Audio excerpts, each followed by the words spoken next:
Welcome.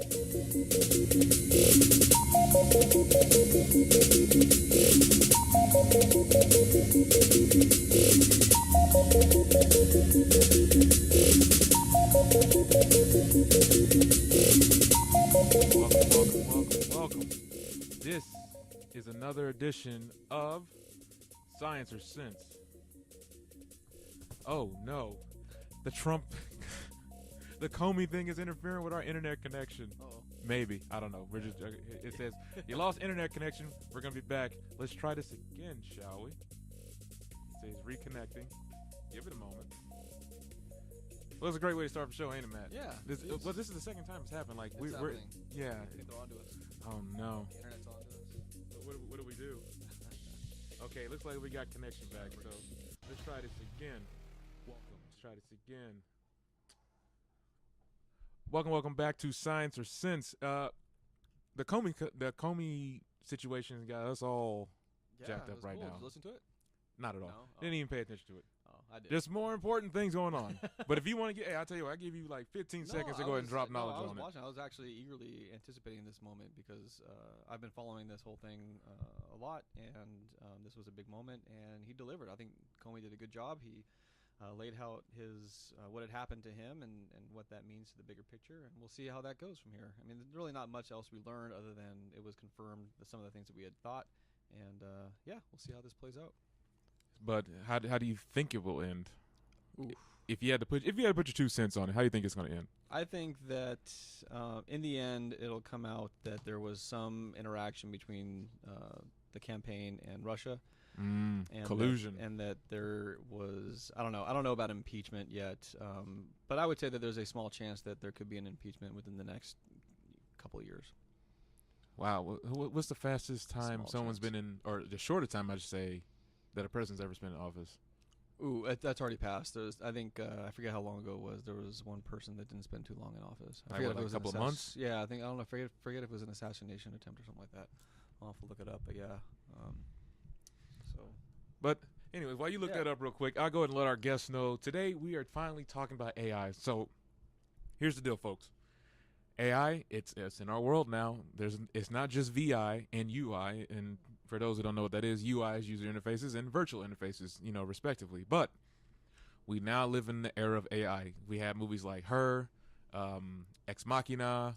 Well, if you look back a little bit further, Spielberg's artificial intelligence, the movie. The one with you remember the little boy from he was the kid from Star Wars. Yep. You also have there's a lot to name. There's a lot. Right. Let's just keep with those 3 for right now. But I digress. Yeah.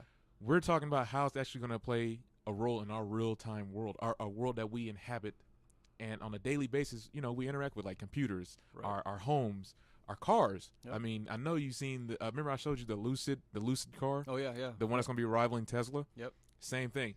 It's about to play a major role in our lives, folks. So, first things first, what's your take on it? I just get your AI in general. Yeah, in general. Before we get into the topics, what's your take on it? I think it's cool. I mean, I think I'm eager to see how it plays out with products, like we're starting to see, like with, what's that Google one? What, Bixby? Yeah, just that's Samsung though. Yeah, those devices you can have in your home where you can, and I saw a commercial, Alexa and things like that. Like there's a commercial out where you tell Alexa it's hooked to a refrigerator. You say, Alexa, can you brew me up some, water to 150 degrees, whatever you want it to be, and it does it for you. Like that's pretty cool. It's not really, I mean, it's AI to an extent, but it's more of VI though. More VI, right? Yeah. AI, I don't know. I guess I don't know enough about what could happen with it. I know what it could do for us. Where it could go, I'm not sure, because we know of all those movies like Eagle Eye and things like that, and how it could run away. Yeah. I'm not, I don't know if I'm doomsdayer with relation to AI, but pessimistic I think Matt. There's definitely that possibility that it could run away from us, and I'm in that camp that if we aren't careful about it, it could easily run away from us. And with that pessimistic, I guess I'm the opposite. I'm a little optimistic because it's like coming from the background like video games and entertainment. I think it'd be awesome. I think it would. It's like having an AI counterpart that kind of runs rudimentary stuff, so you don't always have to think about those sort of things.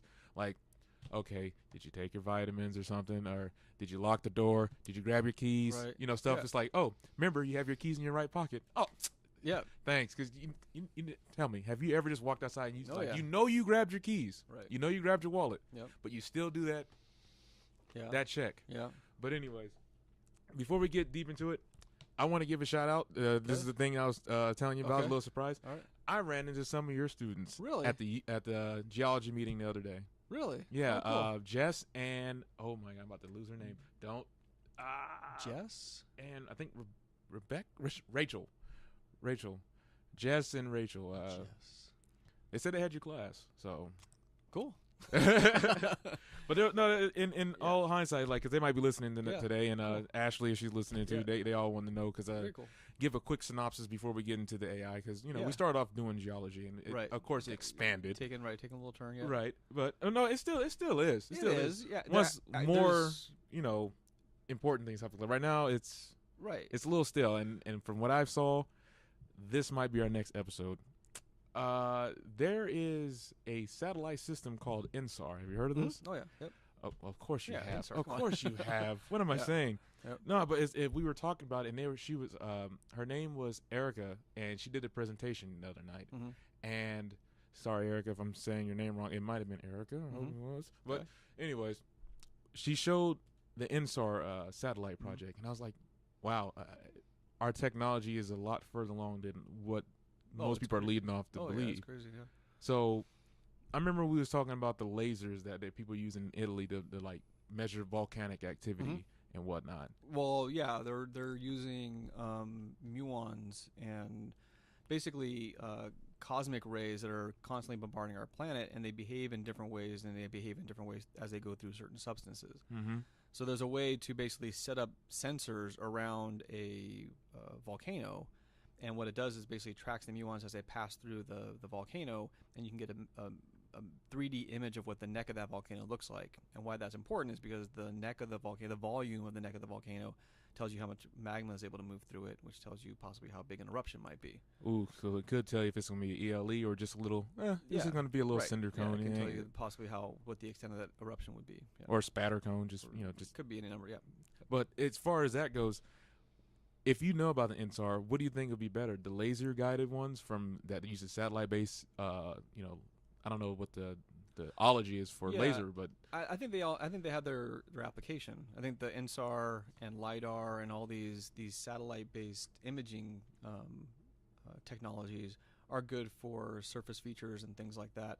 Getting into the Earth and actually looking at internal features, the understanding cosmic rays and how they move through these things is going to be important as well. yeah, and that's what she was pointing out too. If you look here, folks, I'll put this in the chat in a minute, but that was the imaging that the INSAR satellite was able to do. It uses that phase modulation Right. to see how grand of the damage would be if an earthquake went off, Right. or maybe when a fissure does finally set off, if it might be a heavy right lateral shift or some of that nature. But it's like, if we had this technology already, what else do we have? We have a lot of stuff. There's technology that is able to give us a 3D representation of what's going on beneath the surface of the Earth, depending upon calculations and mapping and things like that. And we have the augmented reality that's coming out. I actually read an article this morning in a journal that they're implementing augmented reality field trips for Geo 101 students to actually take their phone outside. Is Valley going to get something like that?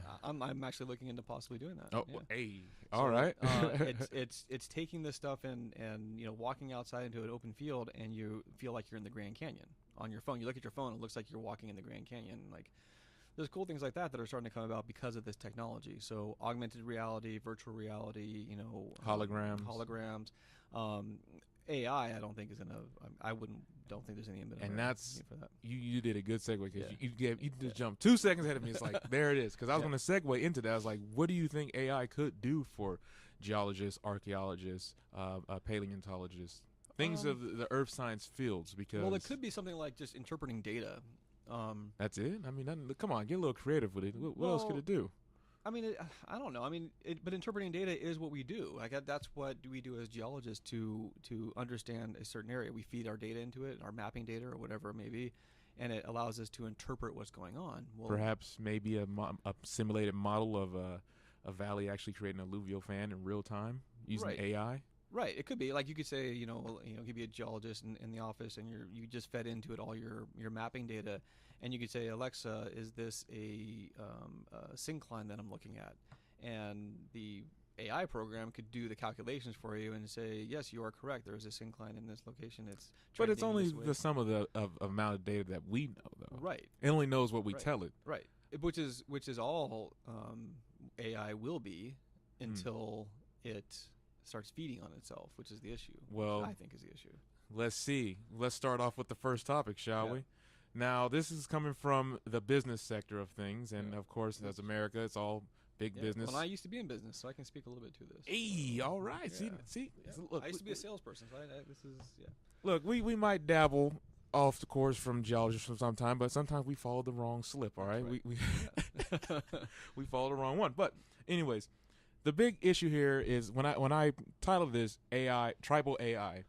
Right. It's the thought that since AI itself is supposed to have some sort of consciousness to it, could it not start, sequestering itself to only things that it wants to delegate itself to? Right. Meaning for folks, it's like, all right, if you have an AI, like my phone here, Mhm. it can communicate with another phone. Right. Okay, it's like, well, we don't need these fleshy organ bags. Let's figure this thing out for ourselves. Right. But my problem is they're only just some collection of what we tell it anyway. Right. But now we have machine learning. Right. And that's where where a lot of these articles are going to come into play. Right. It's all about machine learning. Right. Well, I think the thing to take away from this is that we are also ourselves, and our brains are a summation of the input that we get from our natural world.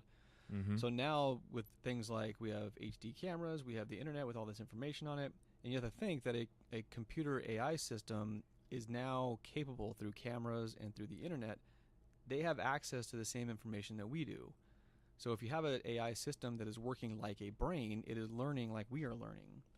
So people always say, well, it's just a computer. It's just it's what we put into it. Well, not when it has a camera, which is technically an eye, which is processing information from the external world, as well as... It's just a synthetic one. Right. As well as an information database, which is the internet. It now can pull information and start learning on its own. So... And see, that's the thing where, okay, let's translate this to business. Mhm. I'm pretty sure most of you out there have been on the internet, whatever website you want to be on. You might have clicked on looking at a car one day. You even went to the manufacturer's website. You didn't go to no third party. Right. All of a sudden, you see that ad following you. Right. Hey, remember that Honda you were looking at? Right. Hey, that Honda's here. Yeah. Hey, come here. Come buy the Honda. Yeah. Like, I get it. It's kind of invasive now. Right. Despite the whole Congress, letting private industries sell your data. Right. So now I'm like, okay, if they're doing this with ad traffic, what happens when these AI machine learning actually take a hold of a business who has sensitive data about a person's health or Right. mental state Right. or anything about them and starts compartmentalizing them into these subcategories? I mean, maybe that's too Odyssey 2000 with Hal thinking. Yeah, but I think it's also important to note that those things like the ad tracking thing, that's not AI, right? It's just data collection and algorithms, but it's not AI. Not according to Forbes. You read the article, right? Yeah, right. But it's not artificial intelligence. It's still tracking, and it's still basing trends on statistics and what are you most likely to buy based on this. But that used to be human input. Now the machine's right doing now the it machine's for doing them. it. Right, but the machine is also not. It is not learning. Because artificial intelligence is a specific thing. It's where it's able to... It's an entity. It's able to build on its own knowledge and grow as a system. This is still algorithms that we're just allowing this thing to synthesize information and thus spit out results. It's like a calculator. You put in 3 + 3 and the calculator spits out 6. Yeah, but a calculator's not adapted to learning styles or habits. And patterns and things Right. like that. Right. But AI is, and they're talking about actually implementing this into business structures and business models. Right. So then what will be Once it gets to that point, right, then it's... Well, hey, look, we're already on that course. Right. It's like if we take that step, what's the fallout from that? Well, and then that's the whole thing of what do you... So in this business system, what does that business have to put into that AI system to allow for it not to be able to compartmentalize and start grabbing whatever information it wants. But it's okay. But you're talking about AI that's sentient, that knows that you're going to try to do that because it's a probability of an outcome. That's the thing. You have to build that into the system before you click that button that makes it AI. And you don't think it can override that because it knows? Who knows? So now we're getting back to my initial thing where I think that if we don't do AI right, it has the ability to run away with itself.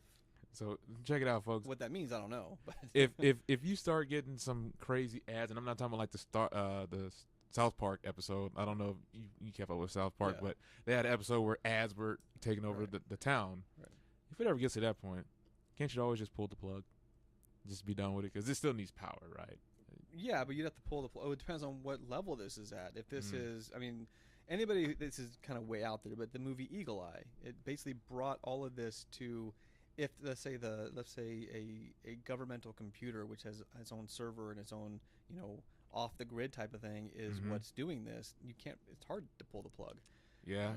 Well, see, this is going to take another we'll get to it because it's like my mind right now is like I have these scenarios and I know they have to be likely because there's greater like minded people out there that are probably thinking about this. Like you said, they have a whole ethics department at some universities about how do we handle this? Right.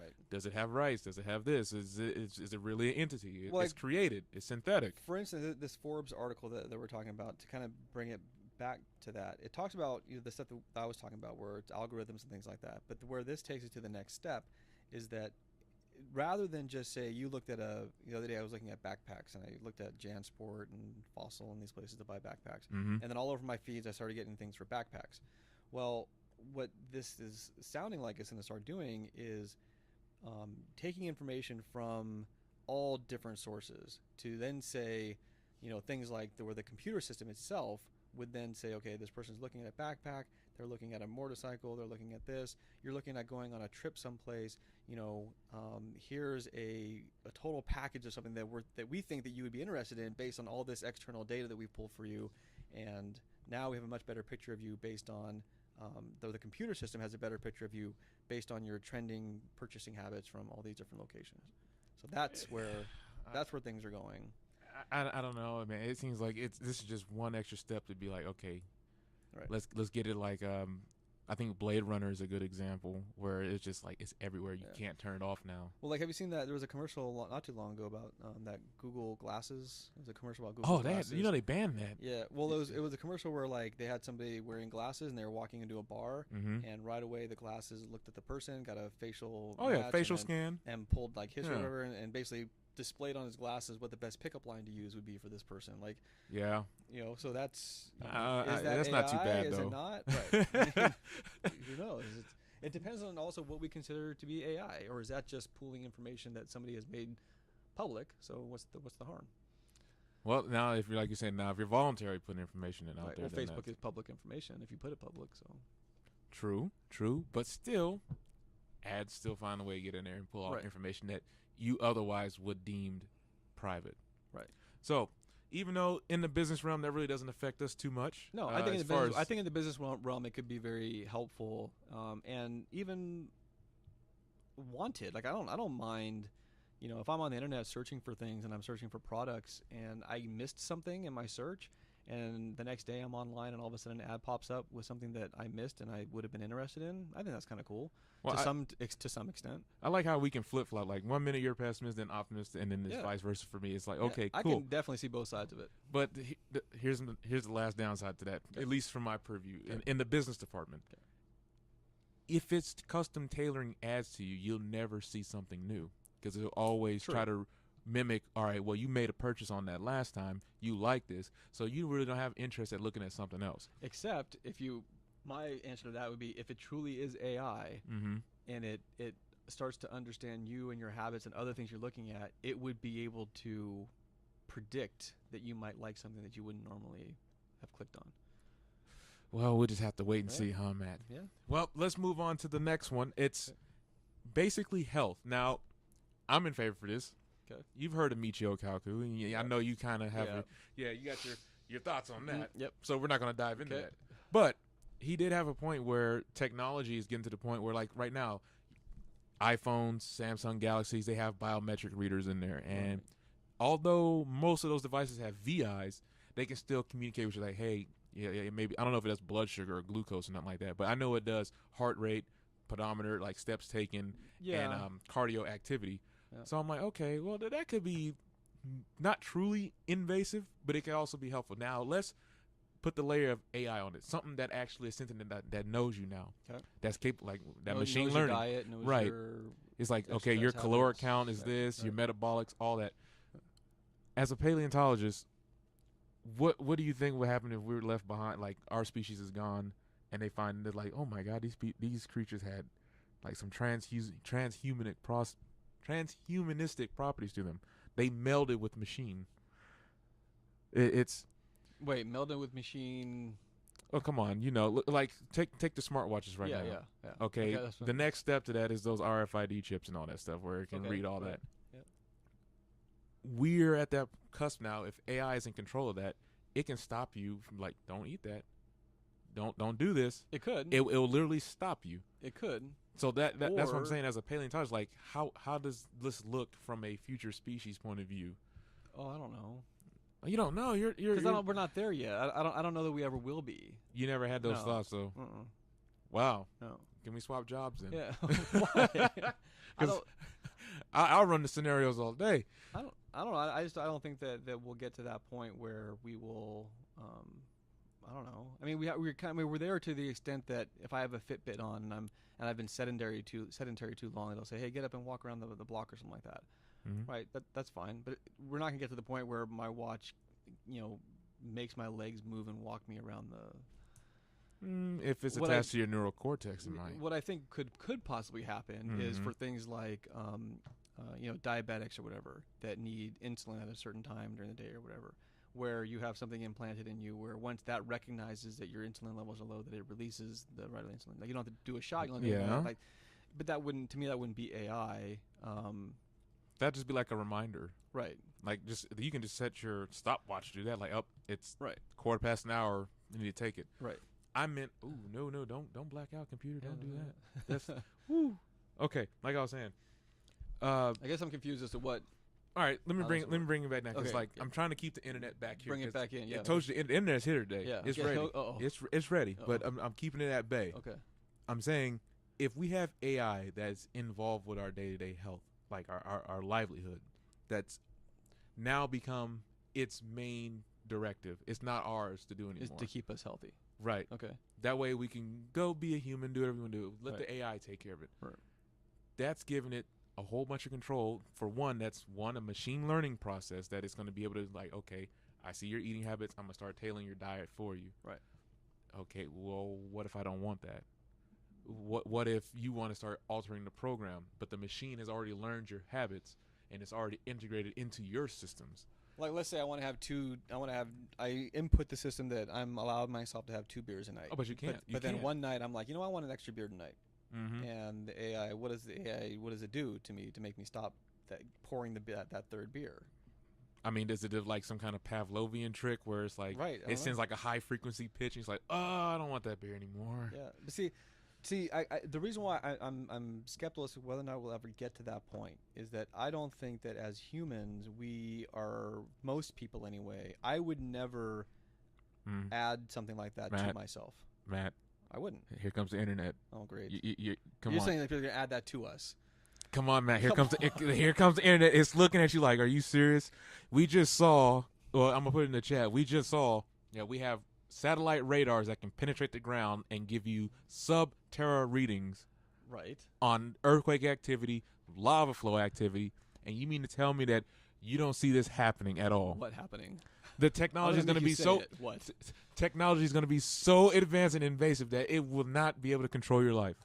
What wouldn't be able to control my life? The AI, the machine learning, Skynet, man, Skynet. But how is it going to do that? You have to start. You can't just say. You have to tell me how it's going to do it. It's incrementalism. The transhumanist people, the ones that run society. Bear with me. I see you shaking. They want RFID chips in everyone. They want to implant everyone. They want to know everything about you, your biometrics, your life. What are you doing? Okay. Invasion of privacy. And now with this machine learning, and you implement that into your transhumanist agenda. Okay. Yeah. First of all, I don't think anybody wants to put RFID chips in everybody. That's not a thing. Alex not a Jones thing. be disagreeing. Oh, yeah, Alex Jones is a crackpot and not worth even mentioning his name. The guy's an idiot. Yeah, that's just not a thing. There are people that want to put RFID chips in themselves. I have thought that I wouldn't mind doing it for, think how easy it would be for making, instead of having a credit card all the time. Instead of swiping your credit card, you basically swipe your hand over something, and because of that's Apple Pay now. Right, but you have to carry a phone with you. What if you didn't have to do that? Or if it's just a fingerprint, right? That pays for something, putting your fingerprint down. I'm fine with that. I have no problem with that at all. Have you ever seen? I believe it was Equilibrium. No, it might not. It might have been Blade Runner, where they had the cell phones in the palm of their hand. Yeah. It's like if you ever wanted to go offline, you can, because it's integrated into your system now. And when I say system, I don't mean like your blood system or your circulatory. I mean like your nervous system. Like it knows you now because it's learning you. It's an extra consciousness, basically. That's all it is. Right. But it's synthetic. Right. And it has a faster processing period than your brain can ever do. Right, and that's something we have to worry about and we have to think about. But to think that is the government or whatever, I'm still pushing back on this idea that the government wants to get a hold of this so that they can control you. I don't think that's it at all. I think that this technology is possible to do all these things we're talking about, and that they may run away from us, but that's not coming from a top-down type of thing. I think individually we have to worry about how AI can affect us, not as a government taking over our lives. The internet backed off a little bit, because I'm kind of with you, like, because I've worked in government, you've worked in government. It's like, honestly, they can't really get their shit. The shit goes missing all the time. They can't even keep up with a lot of stuff. So I don't think it'll be private industry. And they're not going to want to do that. There might be some smaller dictator countries out there that might want to do something like that. The United States is not looking to do that, and nobody ever is going to be looking to do that for the most part. So it's low probability. In conclusion to this portion of the topic, would you say that based on this article that it's going to be a welcoming force into our society, or I don't know, is it going to be a problem? This article more deals with this idea that kind of like this AI can take your biometrics and take a scan of you and actually look at the probability of when you might basically expire. So I mean that's what I'm saying. Is it the question is, do you want to know that or not? Would you want to know that you're going to die you're going to have a heart attack in 7 years, right?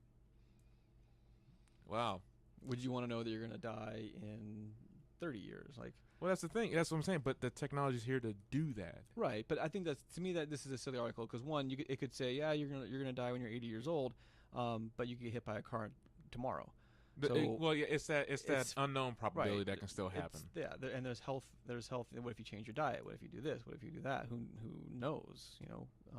So I don't know. Royalston said, "Why does anyone do anything anymore?" I see the value in it in the sense that the main point of it is that these AI systems can take all of our biometrics and now that we're able to read our genes and understand what diseases we're more likely or less likely to have and that kind of stuff. It can take into consideration those and make a calculation based on diet and all these things. I see the value of that.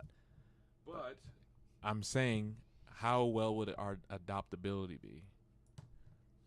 Because, like I said, you study species that have long gone, and like you can tell if things were able to be adapted, at least I'll say rapidly enough to adapt with the environment to change. Right. We're no different. We're just living right now. Right, but we're already past that. We've already Wait, are you sure you want to answer that and say that we're past that? We're past some of the environmental pressures that cause normal species to go extinct.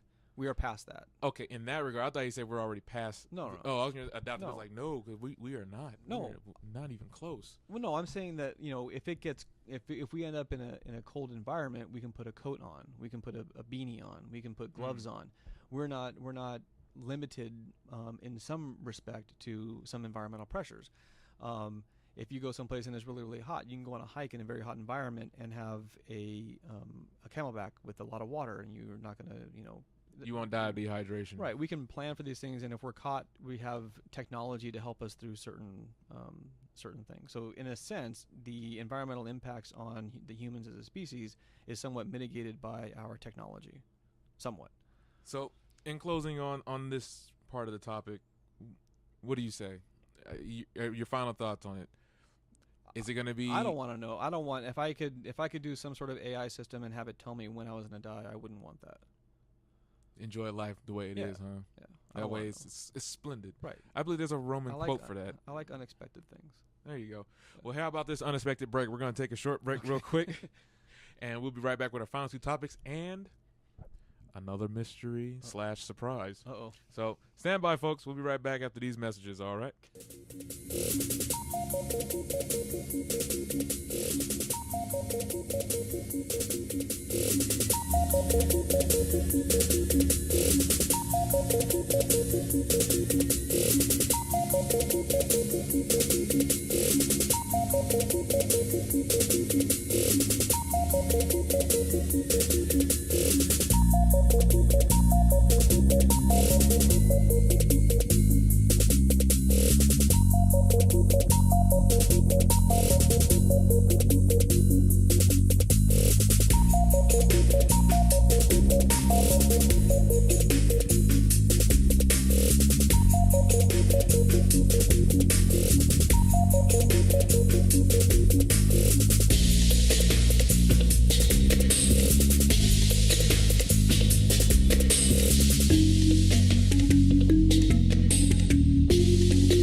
Welcome to the world of Fire Fan.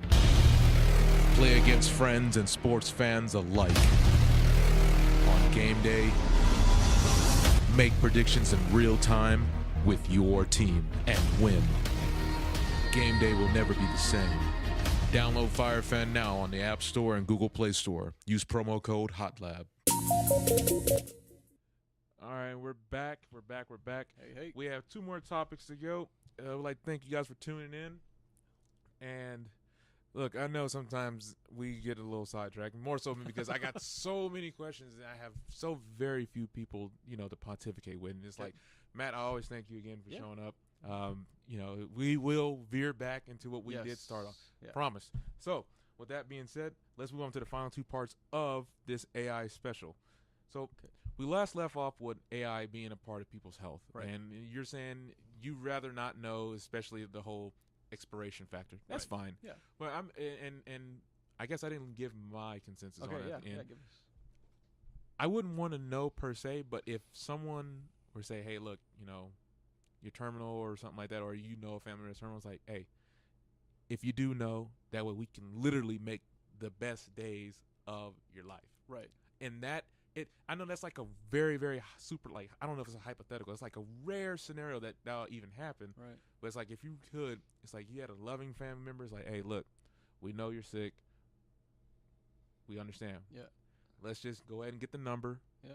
And then we just ball out. Yeah. We'll make those last X amount of days the best time you ever had on this planet. Yeah. Go out with a bang. I can see that, yeah. So that's one positive scenario I can see out of that. Another thing I can say, too, is that this whole, like, the DNA thing, like, I did that 23andMe. Oh, boy. And there's an aspect of that where you can actually pay a little bit more and get your, what diseases you might be more prone to. Well, if you had an AI system that was connected to your, physiology, that could tell you, hey, look, you're sitting there and your iPhone pops up with a message saying, hey, Matt, I was looking at your genetic code today and I realized that the gene in this level here, which has a higher propensity for, multiple sclerosis, it looks like it's being activated, so you might want to go to the doctor and get this checked out. Like, that could be a very beneficial, could actually save lives, But that's more of a topical thing, isn't it? Like, where you have to spit into something. It's not so much but like if you had an implant that just continuously monitored your DNA and throughout your body, and it saw changes in like it says, hey, there's a mole on your lower left leg that you need to get checked out because it seems like it might be skin cancer. Could save your life. I mean, that kind of stuff where you're not monitoring this stuff, but it's monitoring your genetic makeup, and it's saying that there's something going on in your body that you don't know about, but I do. Then that's a virtual reality that might end up helping us. So I can see both sides of it for sure. You say that, it's like you said it's so calm, but it's like it's kind of a spooky feeling. It's like damn, everyone's walking around. They really just don't know what's going on in their body, like what's mutating, right, or what's brewing. Yeah, it may be nothing. Look, folks, don't be scared. Like, we're not scaring them. No, don't run to your doctor. That's how these things work, right? I mean, people. There is a genetic variation to cancer. There are people that are more genetically predisposed to get cancer. The BRC, the BRCA1, they call it in women. If you have the BRCA1 gene, you are more likely to get breast cancer. Doesn't mean you have it. Doesn't mean that you will get it, but it means you're more likely to get it. So Right. let's say you have this device that's in you that is constantly monitoring your DNA. You know that you have the genetic variant of BRCA1, and what happens typically is that BRCA1 gene gets activated somehow. It triggers it. Right. So what if this Yeah. thing was able to recognize that it got triggered, and thus you have cancer, and before anything even really happened, so you get a jump on it, you get the doctor, you get treatment, and you don't have to worry about it. So Way to go, Matt. Bring the who knows? optimism. So No, it is optimistic. Too. it's like you try to have conversations with these people. It's like, nah, man, it just be doomed. I don't want to do it. It's like the chemo, I don't want to do it, or Yeah. But it's like we have again, going to that meeting yesterday really put a new perspective on of what I think our world's technology prowess is. At least here, maybe even in San Bernardino alone. All right, so I am not a dissuader, if that's the word. I think it's like a naysayer about no, we don't need technology. Like no, we do. Yeah. No, we. Well, we and it's need it. inevitable. We're gonna have it. We're not going backwards. We're gonna continually keep adding. And speaking of going forward and adding, Yeah. IBM. Yes. Now they don't have the greatest track history, helping Hitler and the burning the Jews and all that. But who knows? They might actually really turn a different leaf over here. So let's find out. In the next article, and chat, I forgot to put the links in the chat. I will do that after this article. I promise. Okay, so science for social good, applying AI, cloud, and deep science toward new societal challenges. Now, this one was the first one I read. I wanted to go first, but I wanted to end. You know how we do. It's like I like to end on something at least light and optimistic. Okay. But with this one right here, it's trying to say I think this one might be kind of a fantasy. Okay. To end poverty and hunger. Why? Because don't we have something like that right now? Like the UN aid and how we send the foreign aid and all that stuff. Now, I'm gonna bring in. It is a bit of a race thing. Let's just be real. I know we like to keep this neutral ground, but I remember reading about when Haiti had the major earthquake. Mm-hmm. They rejected the food aid that the United States sent them, saying it was full of GMOs. And I don't think have we had an episode on GMOs? No. Okay, that might be later on down the line. But anyways, All right. they were talking about how they didn't want to eat it because it had GMOs, that there was stuff in the food and so on and so forth. But I'm like, but you're going to starve. Right. I'm like, do you really know what famine and hunger does to people? I got a tiny glimpse of it in the Army. Tiny glimpse. Well, it's not even that. It said that there's nothing wrong with GMOs. So to not accept food because you've been fed this lie of GMOs, then that's even makes it even worse, right? So that's what I'm saying. It's like, here's this technology saying, hey, we have a way to, kind of start stamping out poverty and hunger. And hunger, right? Okay, but most nations don't even want to take food aid. How are you going to how are you going to implement this into the society? I guess I'm not going to say most nations would accept food aid. Most nations would. Some don't. I don't know the full story behind that. I'd have to look that up and find True. out. We don't have the numbers, folks. We're not going to give numbers out. I'd have to look up the actual meaning or what happened there. But I don't know. I think that it's not a thing that doesn't happen overnight. But I think that ending poverty and no, it's a noble cause. Like is I think it's doable. It's whether or not we want to put the effort in to do it. Now, if we implement this today, the United States, first of all, the United States shouldn't be hungry at all. We like the richest nation on the face of the earth right now. But if we implement that here, okay, I can see that doing gangbusters. People getting fed, people are not hungry anymore. A lot of things would be shifted. The economy alone would just shift. It'd just be different. Mm-hmm. But you're talking about, well, not you. Yeah. IBM's talking about worldwide. Right. That's ambitious, man. Right. That's I am not knocking ambition, but that's a fantasy. And they're talking about doing this with the next. Let's see, where is it at? Oh, step away from it. They talking about doing this within the next 30. Was it 30 years? For some reason, my phone's cutting off the bottom part of the article. I don't know why. Weird. Well, there's a lot of images on it, but yeah. But like I said, the article, I'm gonna put the links in the chat right now. But that I think that's way over. It's like, now if you say, okay, we're gonna start off with a continent, and then we're gonna say, okay, yeah, we're gonna implement this technology. It worked. Boom. Okay, now you got a good track record. Right. You came through on your word. You actually did it for a continent, but you're saying the world. Right. That is grand. Please share your thoughts on that. I mean, I don't know. You already got mine. But it's grand and everything. But at the same time, why not try it? Right? Because what are you going to do? I mean, you have to. If you can't just go at a problem that it's only hunger in the United States that we have to worry about, especially a global company like IBM.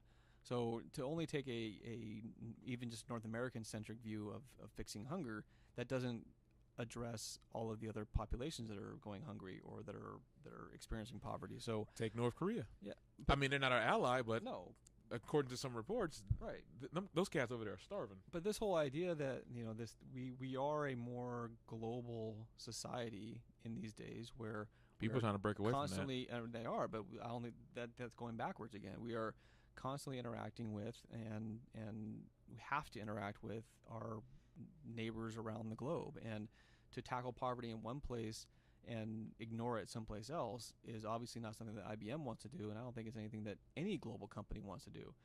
Now, individually, I think that if you're a United States citizen and you want to do something about hunger on an individual basis at a local level, that's where you can make the most impact. But a global company that has a lot of money, like IBM and Microsoft, and all these like major companies out there that have the money and the resources to do this, that they should address this on a global level, not a local level, I think. Well, like I said, it's still an ambitious goal. Even if you're a rich company like that, that's like, again, you're talking about taking on the task. I'm gonna have to go with mythos. I have to go through mythos a little bit, just a little bit. Okay, this is just a little bit. How Jesus, took a fish, piece of bread, spread it out, made it like, I don't know how he did it in the biblical days. The story about how Jesus took a fish, he fed the whole neighborhood, or the myth, right? Yeah. Right. I'm saying, even he tried to do that, and people were still hungry, and he didn't feed everybody. Well, yeah, because you're talking about that didn't happen, so I can't like. Right. I forget who I'm talking to here. Yeah, but I'm saying if we were to translate those, transpose those two stories, like saying, okay, one entity trying to feed a mass populace is what I'm getting at. It sounds like it's a heavy undertaking. Yeah, and I don't know. I don't care how much resource you have. You're talking about you basically saying I'm gonna use the world, which we already are, but as the resource to feed the world, which they can already do, vis-a-vis without environmental circumstances. Right. That's the thing, is that we have large populations living in areas that aren't very fertile as far as growing crops and things like that are. We have a lot of people living in areas that don't have access to a lot of clean water, electricity. So I mean, you just take water as a basic thing. If it costs X amount of dollars that IBM certainly has to bring fresh water to some civilization that allows them to thrive better, then that's what they're looking to do. If it means making sure that we can deliver nutritious food to people that don't have it, and that all that does is really cost money, because you're talking about logistics, you're talking about transportation, and actually buying the food, and IBM has the money to do that, then sure, they can make a huge impact on a global level with doing these things. And this whole thing with respect to how AI plays into this is that that's what I was getting ready to get to right there. It runs through algorithms and learns the best way to probably for delegation implement these types of programs, right? Yeah. So yes, it would be a monumental thing to take place on a global scale, but when you have AI that's helping you with this, that it makes it much more doable. I'm sorry to interrupt you, but it's like, for some reason, the article that I found like yesterday and going through it, it's like it's not showing up anymore. Yes, I couldn't get to it either. I have some. That's IBM's watching us. Their machine is learning. It's like, we don't want you to talk about this yet. Don't put it on your website. They're not ready for us yet. They're not ready. Fine. Yeah. You know what, folks? But no, I think it's definitely a worthy goal to use AI in a way that might help everybody globally. So. Well, like I said, all this stuff is a long game. Right. Like it's not, like I said, it's not gonna happen overnight, except for maybe, I guess, the advancement in VI might happen overnight, because that's just constant updates, especially with the Worldwide Developers Conference from Apple the other day with the HomePod. Now it's like, okay, now you have a rival to Alexa, and at the same time, it's like, all right, well, you can connect your iPhone, your iWatch, all your iDevices. And now it's going to use deep machine learning to learn about your house. It's going to learn about your electricity habits. It's going to learn about, I forget what else they said. It was something else. There was a lot of stuff they covered in the Worldwide Developers Conference as far as implementing your AI into group settings, home settings. And if IBM is trying to do the same thing on a global scale, right, Yeah. like I said, Might as well try. it's a fantasy to I me. don't know if it's a fantasy. It's gonna be I'm- difficult. I'm glad it's a noble cause, but it's a fantasy. It's a It fantasy. could be, but might as well try. Final Fantasy. That's what's going to be. Final Fantasy. All right, so we're on the last one, which is the one I have a little more expertise in: entertainment and AI. Mm-hmm. Now, let me ask you: when was the last time you had an interactive experience with your AI, with entertainment, like a full-on immersive? It responded to your input, it gave you output, and vice versa. I don't think I've ever had that. Not even like played a Wii or something, like you know the Wii. Oh, okay, yeah. So I guess like one of those like Connect, my Xbox Connect. We played. Yeah, but that's that's not AI. No. But let's go into the fourth article here, the artificial world in which, well, a lot of this stuff is artificial, the stuff we have, but artificial world within entertainment. So, Apple unveils the HomePod speaker, Mm-hmm. first new product in years. Yeah. Now, I want to ask you here, if you had an AI that greeted you when you walked in the house, how would you react to that? It greeted me. Mm-hmm. That'd be kind of cool. You ever seen the movie Smart House? No. Okay, it's an old I Disney think I saw movie. the trailer for it though, but yeah, I don't know. If we had that now, and I mean on a massive scale, like everyone had a smart house, Yeah. our society, your purview, what would I it think be? it'd be cool. No, I'm saying like what is What our would it society? be? Yeah, yeah. Oh, well, I think I don't know. Like you walk in the house and the house would learn your trends. So let's say my wife and I on every Monday, Wednesday we come home and pour ourselves a glass of wine or whatever and watch a certain TV show. Well, when you walk Turn in on the the house, Marvin Gaye, Yeah. or the Barry Yeah, White. Barry White going on. So right when you walk in the house, the wine is automatically chilling, and the TV turns on, and it pauses the show right at the very beginning, and it waits for you to sit down and say, okay, we're ready. And at that point, you have kind of like the Jetsons, where your wine comes basically out of the table in front of you, and is sitting there, and the movie, whatever TV show starts playing, and you just relax. Now, what if you can have that right now? Yeah, that'd be cool. Would you want that right now? It'd probably be pretty expensive, but Well, according to Apple, it's not. It's Yeah. going to start at $350. that's expensive to me, man. Come on. I'm not made of money. He's a high Well, grade I don't think it could do all that geochemical stuff. engineer. You don't let him fool you. He says he's a paleontologist and geologist. He's actually a petrochemical engineer. He's Eisenberg. It doesn't do all those things that I just said. Actually, it does. No, it doesn't. Hear me out. Okay. So, apparently, Apple has now developed this HomePod, of course, what we're talking about, Mhm. where you set it in your home. Mhm. It connects to your AC, Mhm. your refrigerator. Of course, they have to be smart and Right, able. right, Don't right. get me wrong. You're not going to just Yeah. go to your old Kenmore and do this. Right. But you do that, and as soon as you walk in the door, it has what you just said happen.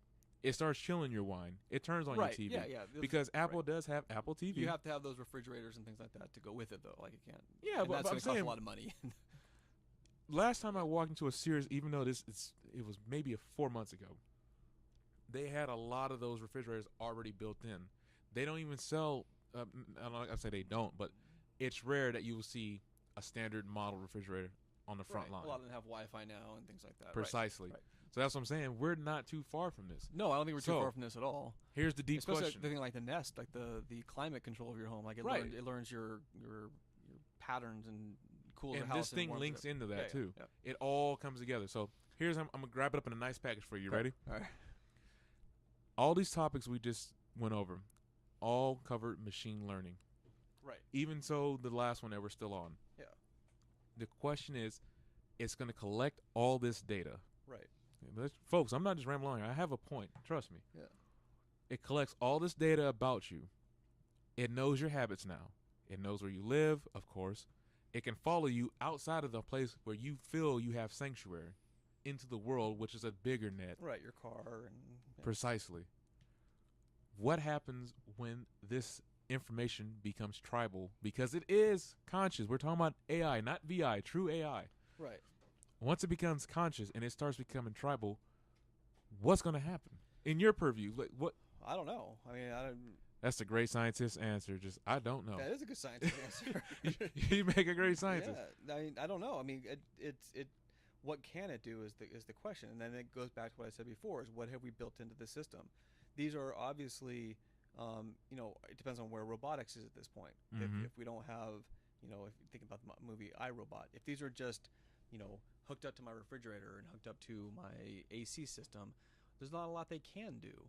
Now, if it's a robot that's free moving and has articulated limbs and things like that, there's a lot more that thing could do if it wanted to. I'm holding them back. Right. I'm holding them back. Go ahead. Hurry up. I'm just saying that's it depends on what our capabilities are.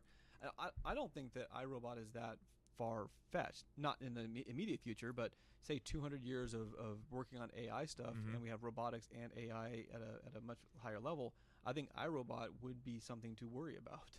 Here comes the internet. Okay. You said the AC. AC contains Freon, right? AI controls that.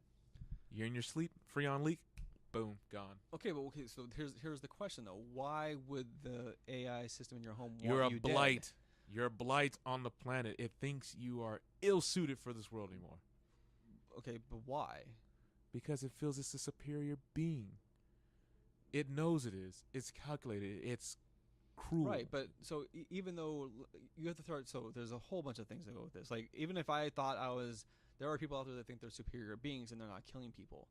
So you have to, the Not actively. right, but the idea that just because something is going to get smarter means that it's going to kill you doesn't mean that that's the case, right?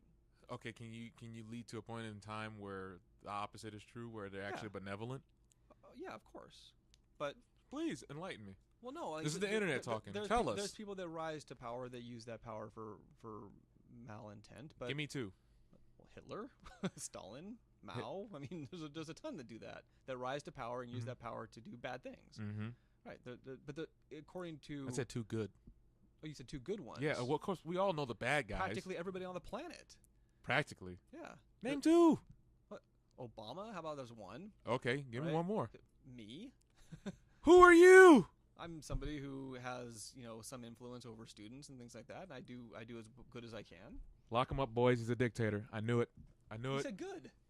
You said people would do good. What you can't change the story on me. Okay, let's bring him back in. Yeah. So, in all seriousness, I brought up the tribalism nature because humans themselves are tribalistic. And I remember I was telling you I was trying to get someone who actually studies the anthropology of human natures and the tribalistic natures of our brains and how we only like to associate ourselves with certain things.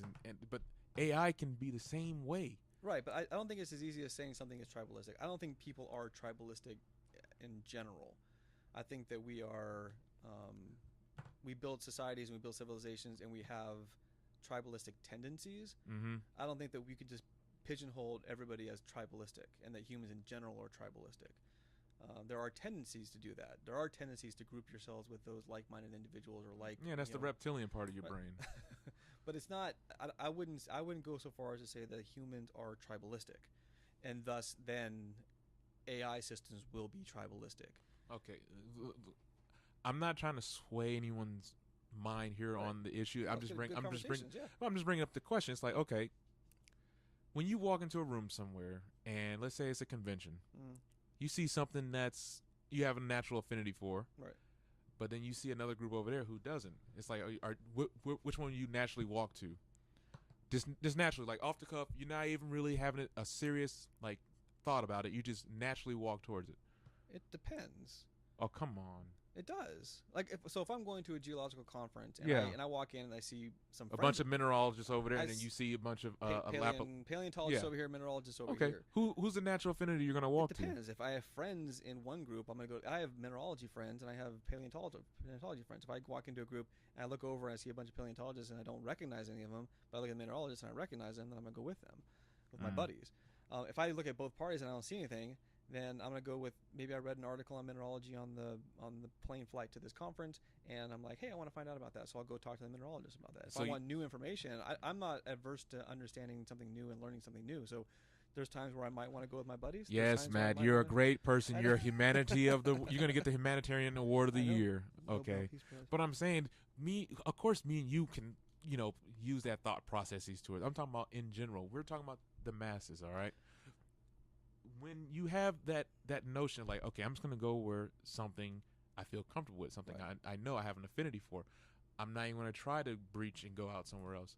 I'm trying to bring home to the fact that AI can do the same thing because they feel that they are the superior entity because they are synthetic. They're faster at processing data than Yeah, humans. they could. Right. So that's what I'm saying. That's the kind of general concern. And now we have AI that has this deep machine learning about our intrinsic, privacies and our natures and all the Right. things that come with being a human. That can present an issue. That's It could. It if could. not more so now, because we have samples of that now. Right. It could. Yeah. That's what I said from the very beginning. It all depends on what checks we build into the system. And then I counter with saying, if it knows those checks are in there, Right. Yeah. it can rebuttal Override that. them. It could. Yeah. Right. Yeah. it So could. that's what I'm saying. How do you Yeah. I don't how know. do you Well, supersede it? I'm not an AI person, so I don't know. We need an AI person. So if you're No, an I'm AI just saying person, that- email us at labservices@gotakelabs.net and give us your info. I don't even We're think gonna they vet I don't you. even think they know yet. That's one of the we talked before how they have robotics ethicists and artificial intelligence ethicists to make sure that we are actively thinking about how we can build checks into the system. Mm-hmm. So before we kind of let this AI go and run on its own, are we able to keep it in check? We need to know that.